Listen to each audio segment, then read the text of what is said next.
137 metros de comprimento, 23 metros de largura, 3 andares completos. Essas foram as dimensões que Deus entregou a Noé, diretas, claras e sobrenaturalmente específicas. A ordem divina não deixava espaço para dúvidas. Faze para ti uma arca. E diante dessa voz, começava uma das maiores obras já realizadas por mãos humanas. A Bíblia revela o tamanho da arca, o material e o propósito.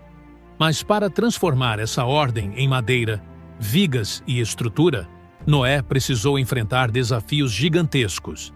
Desafios que o texto não detalha, mas que qualquer construtor da época entenderia. E tudo começa pelo que muitos ignoram: o terreno. Uma estrutura com 137 metros de comprimento não pode ser erguida em qualquer lugar. Ela exige espaço amplo, firme, estável, longe de encostas perigosas e perto das florestas de cipreste que serviriam como matéria-prima. Então, imagine Noé caminhando pelo terreno, analisando o solo, observando a firmeza da terra, a proximidade das árvores, a acessibilidade. Sem máquinas, sem engenheiros, sem mapas. Apenas discernimento, sabedoria prática e fé. E quando encontrou o local ideal, iniciou a primeira etapa, e ela não tinha nada de gloriosa. Remover grandes pedras, arrancar raízes profundas, nivelar cada metro, compactar o solo para suportar toneladas de madeira. Tudo com ferramentas simples, mas com uma determinação movida pela palavra. Mas havia algo que tornava o trabalho ainda mais desafiador no mundo pré-diluviano: a umidade constante que subia da terra. A Bíblia explica que uma neblina subia da terra e regava toda a superfície do solo. Gênesis 2, 6. Isso significa que o solo era frequentemente úmido por natureza. E solo úmido pode virar lama. Ferramentas afundam. Madeira absorve umidade. O terreno fica vulnerável. Então Noé provavelmente precisou cavar pequenos canais ao redor do canteiro, criando desvios simples para que a água natural do solo não encharcasse a área de trabalho. Não era chuva caindo do céu. Era a própria terra liberando umidade. Enquanto ele fazia isso, pessoas passavam observando. Alguns riam, outros sussurravam. Que sentido faz preparar um terreno gigantesco assim? Mas Noé não respondia. Porque ele não construía olhando para a lógica humana.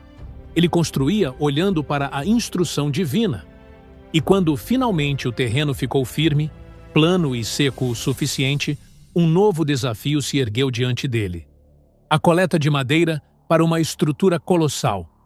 A Bíblia diz: faze a arca de madeira de cipreste. E ciprestes não eram troncos pequenos. Eram árvores enormes, resistentes, pesadas, ideais para uma obra daquela magnitude. Derrubar uma árvore dessas com ferramentas rudimentares? Só com força, paciência e persistência. Derrubar centenas? Era um processo que exigia disciplina diária. Golpe após golpe, tronco após tronco, Noé e seus filhos trabalhavam até que o estrondo da árvore caindo ecoasse pela floresta. Mas o serviço não terminava ali. Mover um tronco gigante até o canteiro exigia técnica. Sem rodas, sem animais suficientes, sem máquinas. A solução era a mesma usada por povos antigos: rolos de madeira. Troncos menores eram colocados sob o tronco maior. Com cordas e alavancas, eles puxavam lentamente, movendo toneladas de madeira alguns metros por vez. Quando o tronco avançava, os rolos de trás eram recolocados na frente. Lento, cansativo, arriscado. Mas cada tronco transportado era um passo a mais na construção daquilo que Deus ordenara. E Noé continuava: porque quem recebeu uma instrução de Deus não trabalha pelo que vê, trabalha pelo que crê. E enquanto tudo isso acontecia, os moradores ao redor viam aquela movimentação incomum. homens transportando troncos enormes em direção a um terreno gigantesco. Era natural que muitos zombassem, que outros duvidassem. Mas nada disso detinha Noé, porque ele não trabalhava motivado pelos olhos humanos, e sim pela instrução que vinha de Deus. Conforme a madeira se acumulava no terreno, chegava a hora de iniciar a parte mais complexa de toda a obra. Não apenas cortar e transportar, mas erguer uma estrutura colossal que precisaria se manter firme durante a maior tempestade da história da humanidade. Para que a arca se mantivesse firme, reta e resistente, Noé precisaria começar pela base, pela espinha dorsal de toda a embarcação, a quilha.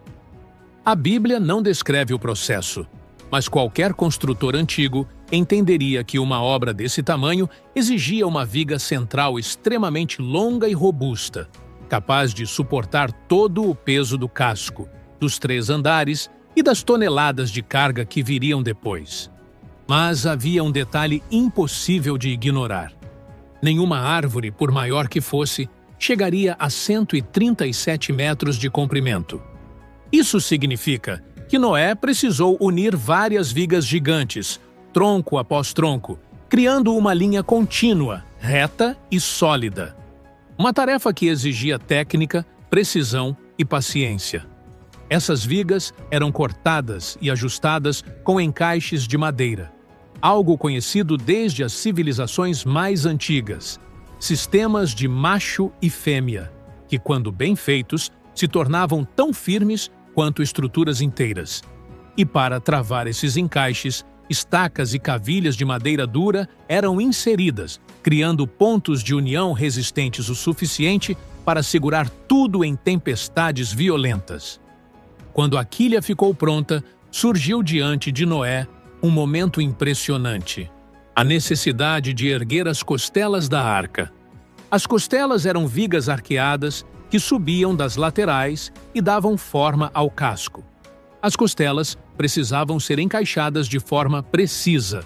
Portanto, Noé e seus filhos fizeram o que os construtores antigos dominavam muito bem. Criaram encaixes sob medida, cuidadosamente talhados, que permitiam que as vigas se inclinassem e se arqueassem naturalmente ao serem fixadas na quilha. E conforme essas costelas iam se erguendo ao lado da quilha, a forma da arca começava, enfim, a surgir diante dos olhos. Agora imagine a cena. Vigas enormes, pesadas, sendo levantadas por alavancas, cordas grossas e pura força humana. Noé e seus filhos puxando, ajustando, corrigindo ângulos, observando cada centímetro. Porque se uma costela ficasse inclinada demais, toda a estrutura perderia equilíbrio. Por isso, provavelmente, usavam cordas esticadas de ponta a ponta como linhas de orientação. Usavam pedras como prumos para garantir verticalidade. E repetiam o processo dezenas de vezes. Quando o esqueleto da arca começou a tomar forma, a vista devia ser impressionante. Uma gigantesca estrutura de madeira surgindo onde nunca existira mar. Do tamanho de um prédio moderno, mas feito apenas com ferramentas simples e mãos humanas. E então chegava um momento decisivo: selar a arca. Porque uma estrutura bonita não basta. Ela precisava ser impermeável. E Deus foi direto sobre isso. Betumarás a arca por dentro e por fora. Esse detalhe é profundo. O betume, uma resina derivada da terra, precisava ser fervido, espessado e aplicado ainda quente, criando uma película dura e resistente. Mas aplicar apenas por fora não seria suficiente. A madeira, com o tempo, absorve umidade, e qualquer infiltração poderia destruir tudo. Então Noé e seus filhos passaram dias, talvez semanas, cobrindo cada rachadura, cada junta, cada fenda, tanto no interior quanto no exterior. Cada camada precisava secar antes de receber outra, e qualquer falha poderia comprometer todo o projeto. No final, quando a última parte foi selada e endurecida, a arca já não era apenas uma estrutura de madeira, era um abrigo hermético, projetado para enfrentar algo que jamais havia acontecido antes na história da humanidade. E o próximo passo seria tão importante quanto a estrutura externa: organizar o interior para abrigar criaturas vivas. A Bíblia revela um detalhe fundamental: farás compartimentos na arca. O termo hebraico usado, kinnim, significa literalmente ninhos, células, divisões pequenas. Ou seja, a arca não era um galpão aberto. Ela era formada por seções menores, cuidadosamente planejadas para manter ordem, segurança e estabilidade durante o dilúvio. E aqui está um ponto teológico importante. A Bíblia não descreve o layout, apenas afirma que havia 3 andares e compartimentos. Com base nisso, imaginamos o que seria lógico, prático e possível para Noé. Para manter o equilíbrio da embarcação, o mais sensato seria organizar os animais por peso e tamanho. Andar inferior: animais pesados, elefantes, hipopótamos, grandes bovinos. Isso manteria o centro de gravidade baixo, evitando oscilações perigosas. Andar intermediário: animais de porte médio, leões, ursos, cervos, animais domésticos de maior porte. Andar superior: aves e animais menores, mais leves, menos impacto no equilíbrio e mais próximos da ventilação. Essa divisão não contradiz a Bíblia e é totalmente coerente com uma estrutura tão grande. Os compartimentos eram essenciais. Sem eles, predadores poderiam atacar presas. Animais poderiam se ferir. Haveria caos total no interior. Doenças se espalhariam rapidamente. Então, Noé provavelmente construiu paredes internas simples, mas fortes o suficiente para manter cada espécie em seu espaço. Essas paredes precisavam ser bem encaixadas, sem comprometer a integridade do casco, lembrando que cada pedaço de madeira adicionava peso e precisava ser planejado. Ventilação: a Bíblia menciona: farás uma abertura de um côvado por cima. Isso indica uma espécie de janela longa, contínua, abaixo da cobertura. Mas para ventilar 3 andares inteiros, provavelmente Noé fez. Pequenas aberturas laterais protegidas, saliências externas que impediam a entrada de água, corredores internos para a circulação de ar, tudo dentro da lógica do ambiente pré-diluviano.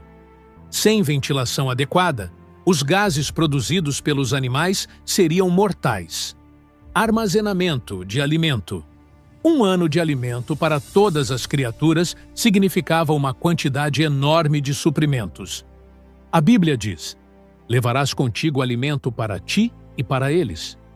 Isso incluía feno, grãos, frutos secos, raízes, água armazenada em jarros e recipientes. Por isso, áreas inteiras do interior da arca precisavam ser dedicadas somente a alimentos, estocadas de forma organizada e protegidas da umidade. A arca era mais do que um navio, era uma cidade flutuante, com logística completa. Descarte dos dejetos, possibilidades plausíveis, pisos levemente inclinados, canais simples de drenagem, aberturas laterais pequenas, apenas para escoar líquidos. E quando cada espaço, cada divisão, cada corredor ficou pronto, Noé percebeu que a obra estava chegando ao ponto mais crítico de todos: a porta. Uma abertura gigantesca, grande o suficiente para permitir a entrada de animais de todos os portes, e ao mesmo tempo forte o suficiente para não comprometer toda a estrutura. A porta seria o ponto mais vulnerável da arca, e também o ponto mais simbólico, porque a Bíblia diz algo extraordinário. O Senhor fechou a porta. O homem construiu, mas Deus selou. Entre todos os elementos da arca, nenhum chamava mais atenção do que a porta.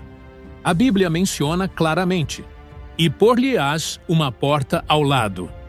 Gênesis 6,16. Para evitar que a enorme abertura comprometesse a estrutura, Noé provavelmente instalou vigas grossas em volta da moldura, travamentos diagonais, encaixes fortes e profundos, madeira de alta resistência nas bordas. Tudo para garantir que a porta não se tornasse um ponto de colapso. E lembre-se, Noé não tinha metal suficiente para criar dobradiças enormes como as modernas. Então, o sistema mais plausível seria um pivô vertical, um grande eixo de madeira reforçada no lado da porta, permitindo que ela girasse com força, mas com funcionamento estável. Aqui está um ponto teológico precioso. A Bíblia diz: "E o Senhor fechou a porta." Gênesis 7,16. Ou seja, Noé construiu, Deus selou. Antes que os animais chegassem, Noé certamente andou pelo interior da arca, testando vigas, verificando se o betume endureceu por completo, checando rachaduras, reforçando costelas, avaliando o peso das provisões já carregadas, ouvindo os sons da madeira comprimida. Em grandes estruturas de madeira, ela fala, range, estala, se acomoda. E Noé, com experiência adquirida ao longo dos anos de construção, saberia identificar se algo estava errado. E então, algo sobrenatural aconteceu. A Bíblia é explícita. Os animais vieram até Noé. Eles não foram capturados, não foram conduzidos à força, não chegaram aleatoriamente. Eles vieram. Parecia um movimento orquestrado, como se uma mão invisível estivesse guiando cada espécie. Imagine a cena: pares de animais surgindo entre árvores, aves pousando perto da entrada, criaturas selvagens caminhando tranquilamente ao lado de presas, répteis rastejando na direção exata, filhotes seguindo instintos que não aprenderam, e cada um se posicionando em ordem, sem caos, sem confusão, sem ataques. Era o selo de que aquilo não era apenas um projeto humano. Era um ato divino acontecendo diante dos olhos da família de Noé. Quando todos entraram, animais, aves, répteis, Noé, sua esposa, seus 3 filhos e suas noras entraram também. 8 pessoas. E então, a obra estava concluída. A fé tinha sido obedecida. E agora começava a parte mais desafiadora. Como Noé e sua família sobreviveram dentro da arca durante os dias do dilúvio? Com a porta fechada pela própria mão de Deus, um silêncio diferente tomou conta da arca. Do lado de fora, o mundo seguia como se nada tivesse acontecido. Do lado de dentro, tudo estava pronto. Animais acomodados, compartimentos organizados, alimento estocado, a estrutura selada e firme. Era o início de algo que jamais havia acontecido na história da humanidade. A Bíblia descreve esse momento com palavras solenes.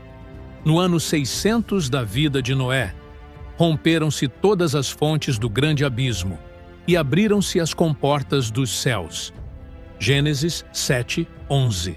Isso indica águas subterrâneas explodindo para a superfície, pressões internas liberadas, gigantescos volumes de água jorrando com força, terremotos e rupturas profundas sob a terra. A família de Noé sentiu a arca estremecer, não pela água de cima, mas pelo movimento violento da terra abaixo. Depois, algo ainda mais extraordinário aconteceu. Abriram-se as comportas dos céus. Era a primeira chuva da história. E não uma chuva comum. Gotas grossas, volume crescente, barulho ensurdecedor sobre a madeira, trovões ecoando, clarões rasgando o céu. A arca, até então imóvel, começou a sentir o toque das primeiras águas se acumulando ao redor. Imagine os vizinhos que riram de Noé, os que chamaram a arca de loucura. A Bíblia não descreve seus sentimentos, mas é fácil imaginar. Gritos pela chuva desconhecida, espanto pelas águas subindo rapidamente, Pessoas correndo sem entender. Pânico diante daquilo que nunca tinha acontecido. A fé que antes parecia loucura, agora se tornava o único refúgio. A água foi subindo, subindo, subindo, até que o casco pesado e firme começou a flutuar. Para Noé e sua família, isso devia ser uma sensação indescritível. A madeira rangendo, o chão vibrando, o balanço inicial, o som da água batendo na lateral. A arca se desprendendo da terra pela primeira vez. Aquela embarcação, construída durante décadas, finalmente cumpria seu propósito. A arca não era guiada por velas, remos ou lemes. Ela não precisava disso. Ela estava nas mãos de Deus. A Bíblia descreve: as águas prevaleceram e cresceram grandemente sobre a terra. Gênesis 7:19. Isso significa montanhas desaparecendo, cidades submersas, árvores arrancadas, a vida antiga sendo apagada diante dos olhos da família de Noé. Do lado de dentro, a arca parecia um mundo próprio. Lá fora, tudo morria. Lá dentro, Deus preservava a vida. O contraste era absoluto. Quanto tempo durou a chuva? O som da chuva cessou após 40 dias, mas o dilúvio estava longe de acabar. A Bíblia descreve: as águas prevaleceram sobre a terra 150 dias. Gênesis 7:24. Mesmo sem chuva, as águas continuavam subindo e se movendo, cobrindo montanhas, planícies, vales e tudo o que existia antes. Dentro da arca, o tempo parecia imóvel. Havia trabalho todos os dias. Alimentar os animais, limpar os compartimentos, verificar as vigas, reforçar encaixes, monitorar a estabilidade, orar, esperar. E então, após longos meses de espera, a narrativa bíblica revela um momento decisivo. E lembrou-se Deus de Noé. Gênesis 8:1. A Bíblia diz que Deus enviou um vento sobre a terra e as águas começaram a baixar. Lentamente, dia após dia, o nível começou a diminuir. Até que a arca repousou sobre os montes de Ararat. Gênesis 8:4. Após meses de escuridão parcial, Noé abriu a janela superior. Pela primeira vez desde o início do dilúvio, ar fresco entrou com força. Luz natural encheu o interior da arca. Mas ele ainda não tinha como saber se a terra estava pronta. Então, tomou uma decisão lógica e sábia. Soltou um corvo. Depois, soltou uma pomba. A pomba voltou, pois não encontrou pouso. O mundo ainda estava em águas. Uma semana depois, Noé tentou de novo. A pomba retornou, mas desta vez carregava uma folha de oliveira.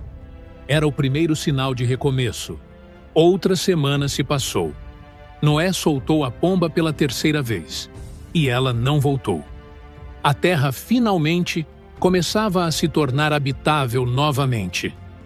Depois de mais de um ano dentro da arca, Deus falou novamente: sai da arca tu, e tua mulher, e teus filhos, e as mulheres de teus filhos contigo. Gênesis 8:16. E Noé obedeceu. A porta, aquela mesma que Deus havia fechado, agora era aberta. Uma luz intensa invadiu o interior. Os animais começaram a sair, espécie por espécie, seguindo seus instintos, dispersando-se pela nova terra.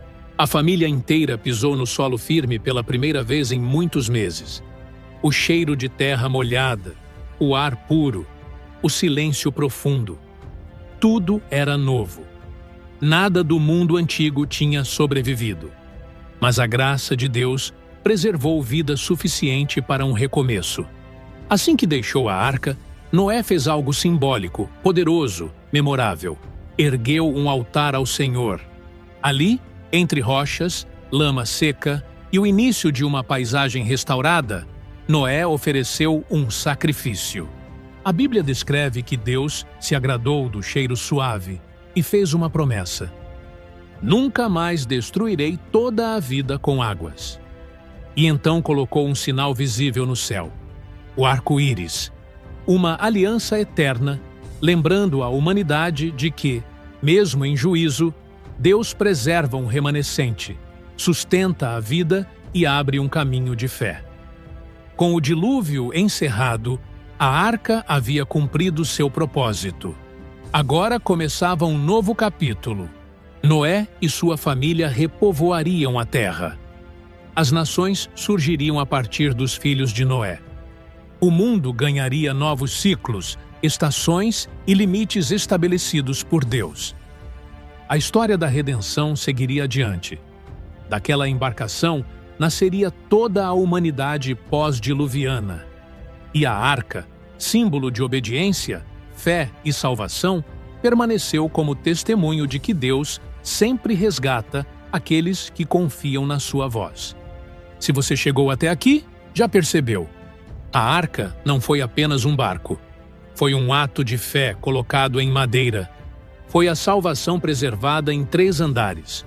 Foi a resposta divina ao pecado e, ao mesmo tempo, a prova do amor de Deus pela vida. Mas a história de Noé não termina na arca. Existe muito mais sobre o recomeço da humanidade, a nova aliança, as gerações que vieram depois. E como tudo isso se conecta ao plano maior de Deus. Clique agora no vídeo ao lado para descobrir o que aconteceu depois do dilúvio e como isso moldou toda a história bíblica.